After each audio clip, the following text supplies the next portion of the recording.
¿Qué tal? ¿Cómo están, amigos y amigas de esta comunidad? Seguimos platicando con ustedes, por supuesto, de todo lo que se ha estado originando a raíz del secuestro en aguas internacionales de los integrantes de la Global Sumud Flotilla, entre los que se encuentran 6 ciudadanos mexicanos, los cuales ya fueron ubicados por parte de la Cancillería de nuestro país, así como también los diversos gobiernos de los ciudadanos involucrados, pues han dado a conocer diferentes noticias al respecto. Pero ¿qué pasa alrededor precisamente de este tema? ¿Cómo lo vamos entendiendo? ¿Cómo lo vamos leyendo en muchos sentidos? ¿Quién mejor que mi queridísimo y de verdad admiradísimo Federico Bonazo para explicarnos muchas de las cosas que se vienen sucediendo? Querido Fede, ¿cómo estás? Me da un gran gusto, querido amigo, saludarte en un día que no sea sábado. Y sin moros, con tranchete como el Rick, nada, ¿no es cierto? Ya lo estoy extrañando, imagínate. Oye, querido, a ver, poniéndome serio, eh, platicamos fuera del aire tú y yo el tema de la narrativa en torno precisamente a todo este asunto de la Global Sumud Flotilla. Pero tú, ¿cómo vas leyendo esto que pasó? ¿Cómo vas leyendo las consecuencias, las reacciones? Estuviste ayer en la manifestación aquí en México. ¿Cómo vas leyendo toda esta narrativa alrededor de un tema que sí, decía la gente, tiene 2 años, pero si no se empieza a actuar en algún momento, pues se va a detener nunca, ¿no? Correcto. Yo creo que la acción de la Global Sumud Flotilla ha sido un episodio más de desenmascaramiento de las verdaderas intenciones de Israel, que están sustentadas, como tú muy bien has dicho, en un relato que viene de lejos, ¿no? Que usa la victimización, la autovictimización, que usa el estigma de antisemita a quien ose elevar una crítica a las posturas del gobierno de Israel. Hay un periodista palestino muy inteligente que en una entrevista donde se aclaran muchas cosas dice, nuestro problema no es con los judíos. Sí, nuestros problemas son con las tropas de ocupación, que son del Estado de Israel. No tengo ningún problema con los semitas. Los palestinos también son semitas. Es decir, se empiezan a desmoronar las narrativas que sustentan el caso más extremo de las políticas de Israel, que es el del genocidio. Y esto ha venido ocurriendo a través de esa herramienta maravillosa, que inesperada para los constructores de narrativas, muy incómoda para cualquier constructor de relato, que es el teléfono celular. Es decir, la manera en que hoy se comunican los acontecimientos lejanos ha cambiado, ha desbaratado, ha roto los pilares en los que se sostiene narrativamente, eh, en este caso, un gobierno genocida. Y es muy difícil ya ante el volumen de la evidencia sostener que Israel no está cometiendo limpieza étnica, castigo colectivo, que esto es un exterminio planificado con atenuantes que son una ofensa y un insulto a la humanidad entera, pero por supuesto al pueblo palestino antes que otra cosa, como por ejemplo el nuevo plan de paz que lanza Trump, que no es otra cosa que un ultimátum, donde si el pueblo palestino, su autoridad y jamás no capitulan absolutamente en 72 horas, pues van a seguir los acontecimientos su curso. ¿Qué quiere decir esto? Pues que van a seguir bombardeando Ciudad de Gaza, la Franja de Gaza y ocupando Cisjordania. ¿Qué es lo que piden los que están incluso a la derecha de Netanyahu y están molestos incluso con ese plan porque ese plan les representa renunciar en algunos aspectos a la ocupación directa e inmediata que implica, además de estos territorios palestinos, de lo que queda, de lo que era originalmente el territorio palestino, eh, y da miedo, ¿no? Uno de ellos, el ministro de Seguridad Interior, Ben Gvir, es el hombre que en este momento tiene bajo su control a los secuestrados de la flotilla Global Sumud. Hablando concretamente del episodio, es notable quienes son reacios a comprender la gravedad del mismo. Mucha gente que dentro de México dice, oye, pero bueno, esto se los buscaron, ellos de motu propio fueron, la presidenta ya le está brindando atención consular, ¿qué más quieren que haga el gobierno de México? No, no, no, no estamos entendiendo el derecho internacional marítimo, el derecho internacional en sí mismo, que habla muy claramente de que cuando un barco con una bandera de otro país del que la captura es tomado, eso es una violación que casi cuenta como violación a la soberanía del Estado al que esa bandera representa. Entonces, Israel ha cometido un acto delincuencial, violatorio del derecho internacional, bueno, uno entre cientos, entre cientos de actos, es decir, ¿qué quiere decir esto? Que no sorprende a nadie, pero que no sorprende a nadie no lo exime de su gravedad. Y es de una gravedad similar, de magnitud similar a la toma de la embajada de Ecuador de México en Ecuador. Cuestión que motivó la ruptura de relaciones. Aquí no hay ruptura de relaciones porque Israel es muy poderoso y sus tentáculos geopolíticos lo son aún más. México no se quiere pelear con Trump. Hay gente que dice México no se puede pelear con Trump. Y esa es otra discusión que abre otro camino de análisis que es interesante. Es verdad que no se puede pelear abiertamente, pero ¿hasta qué punto vamos a permitir que estos estados canallas sigan violentando el derecho internacional, las instituciones que se generaron para que no se repitieran los crímenes y horrores del nazismo y de la Segunda Guerra Mundial? Las estamos tirando a la basura. México va a participar en tirar a la basura las instituciones que guardan el orden internacional y el respeto a los derechos humanos por miedo a Trump. Digo, porque en el fondo después vendrán por nosotros. Si se les permite actuar de esta manera, como se les está permitiendo actuar en el Caribe, que eso ya está más cerca de México, ¿verdad? Geográficamente, donde vuelan barcazas con venezolanos y colombianos dentro, y nadie protesta sin previo juicio, sin previa averiguación de quiénes iban en esos barcos. Es lo mismo que estamos viendo en Gaza, es decir, la acción prepotente y criminal de estados, de potencias militares que son aliados y que se están burlando del derecho internacional. Con una Europa que cede, que hace esta maniobra hipócrita de Sánchez de mandar una fragata a apoyar a la Global Summit Flotilla, fragata que frena justo cuando entran en esa zona arbitraria y violatoria del derecho internacional marítimo que ha establecido Israel sobre las costas de un territorio que no le pertenecen, que son el de Gaza. Se retira e incluso manda mensajes por radio a la flotilla diciéndole, dense la vuelta, muchachos, dejen toda la ayuda que traen en Chipre y Israel la va a distribuir. Entonces, hemos visto ahí una traición brutal a todos los que al principio pensamos que consolidaban una postura de ciertos países europeos de verdaderas acciones concretas contra el genocidio, ¿no?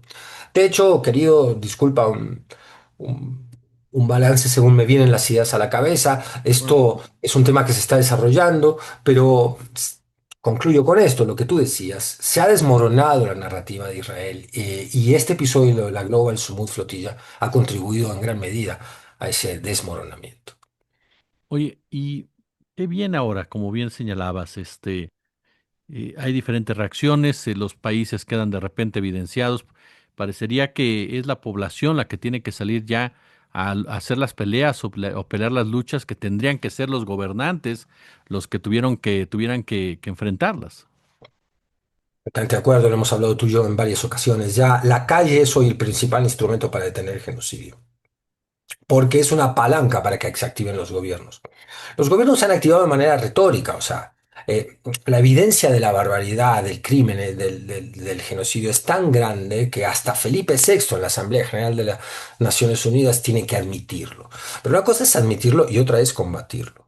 Yo me di a la tarea de buscar un resumen de todas las convenciones, reglas internacionales, mandatos de la Corte Internacional de Justicia, aquella que depende de la ONU y juzga países, a diferencia de la Corte Penal Internacional, que es la que juzga a perpetradores concretos, ¿no? Y que también ha pedido la captura de Netanyahu y ha pedido la captura de algunos dirigentes de Hamas. Ahí hay una orden que los Estados miembros no están cumpliendo, porque Netanyahu ha viajado por lo menos a Nueva York sin ningún inconveniente. Esto habla de la hipocresía brutal del mundo. Y es la calle, bien lo dices, y lo hemos visto, las manifestaciones tras el secuestro de la flotilla, de los integrantes de la flotilla, han sido numerosas y multitudinarias y en todas partes. En Roma han sido especialmente importantes, hemos visto las calles. En Italia se están tomando las calles realmente a otro nivel, hay sindicatos ya involucrados en bloqueos que tienen consecuencias comerciales directas con Israel. Otro de los mandatos en este tipo de situaciones, cuando se perpetra un genocidio, los países miembros de las Naciones Unidas están obligadas a cortar comercialmente el suministro de insumos que pueden terminar en genocidio, digamos, armamento, municiones y otro tipo de insumos. Eso todavía no lo estamos viendo. Los gobiernos están muy atontados. Vemos políticos que temen por su prestigio y empiezan a hacer declaraciones públicas, porque hoy defender a Israel es quemarse políticamente, salvo que seas del partido o del grupo político de Donald Trump. Pero en general ya no se puede apoyar abiertamente este genocidio espantoso que ha cobrado la vida de por lo menos 18.000 niños.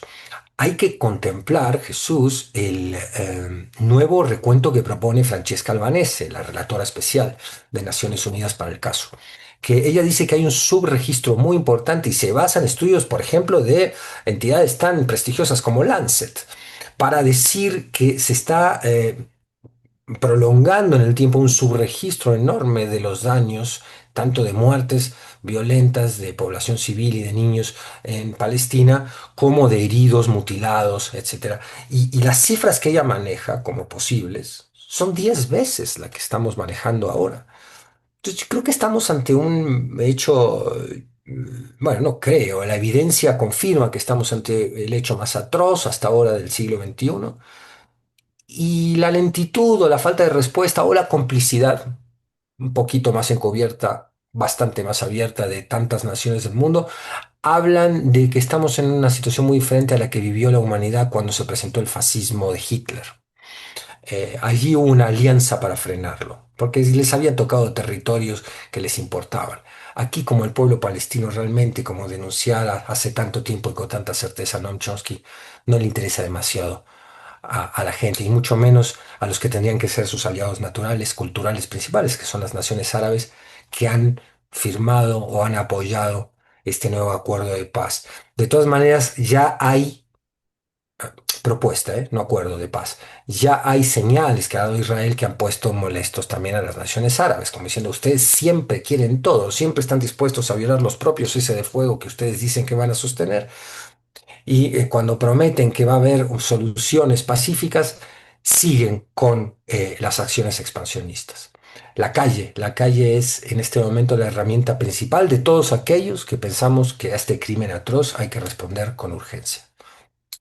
Oye, finalmente quedó Fede. ¿Es Palestina, es este genocidio en Gaza, el deterioro moral absoluto de esa hegemonía occidental? Es decir, es el reflejo ya de de ese desgarro humanitario que se fue gestando incluso a la par de una penetración económica, dándole prioridad a lo económico que a lo político, en muchas ocasiones que, como bien nos señalabas, pues se viene gestando ya, o arrastrando, más bien dicho, desde hace por lo menos 40 años. Mira, me interesa mucho esa pregunta porque yo empiezo a disputar desde una situación de modesto conocimiento. Cada vez leo más sobre esto porque es un tema que me interesa mucho. Empiezo a disputar la tan mentada decadencia de Occidente. ¿Cómo se forman los Estados Unidos? Se forman con un genocidio, el genocidio de los pueblos indígenas. ¿No había una decadencia moral allí? ¿O cómo llamamos al genocidio de los Pieles Rojas? Aquel que aplaudía Churchill, ¿no? Un Churchill que decía, para mí no se ha cometido ningún agravio cuando civilizaciones y razas superiores se han impuesto sobre los pieles coloradas en Estados Unidos, o cuando se han, en la formación de esa nación de los Estados Unidos, o cuando en África se han impuesto contra los negros, o cuando se han impuesto en Asia contra los amarillos, ¿no? Si una raza superior está destinada, esto lo dijo en el Parlamento británico, el gran héroe de la derecha, Sir Winston Churchill, que era un tipo profundamente humanitario, como estas declaraciones pueden demostrar. Entonces, eso no era decadente. A ver, el Imperio Británico asesinó a mansalva a los que consideraba subhumanos, ¿no?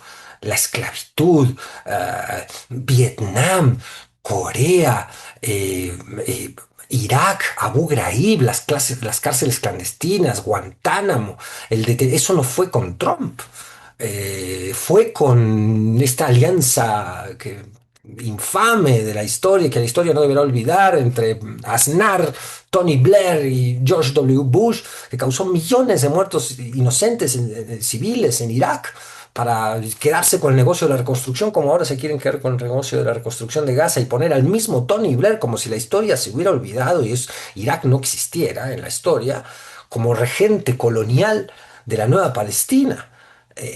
Esa decadencia yo la veo perpetuada, querido amigo, desde el principio de la nación estadounidense a lo largo de los tiempos, con algunos momentos de más luz que otros, con algunos momentos más liberales, donde pensábamos que había una apuesta por otro tipo de sociedad, pero en general, ahora que hay una contrahegemonía hoy, que se presenta como gran rival económico China, que esto, que el dólar anda a la baja, que realmente la vieja hegemonía que parecía consolidarse con la caída del bloque soviético, eh, es un hecho también, sí lo es. Pero ¿qué tanto va a durar? ¿Qué tanto daño va a causar? No lo sé. Europa está decadente desde que la conozco, ¿no? Lleva décadas en una decadencia feroz. Una Europa que fue víctima del fascismo y que responde de esta manera al fascismo del siglo XXI. Es triste, preocupante, raro. Uno se pregunta cómo, por qué, cómo es que la humanidad no puede aprender su propia historia. Y la verdad es que si uno se fija, todas las naciones, o las naciones más importantes, están creadas con un genocidio, sobre todo las naciones colonialistas, ¿no? Extractivismo, robo colonial ah, y genocidio, sí. Y bueno, eso me parece que habla de si están en decadencia, están en decadencia desde hace siglos, ¿no? Mi querido y admirado Fede Bonazo, yo como siempre te agradezco muchísimo que nos permitas aprender de ti, querido. No, yo soy el agradecido y lo único que hago es intento proponer algunas reflexiones, amigo. Todavía estoy muy lejos de poder enseñar nada a nadie, simplemente como ciudadano preocupado ante un mundo donde la criminalidad avanza y los gobiernos están alelados, por no usar otra frase que todavía es muy temprano para usar.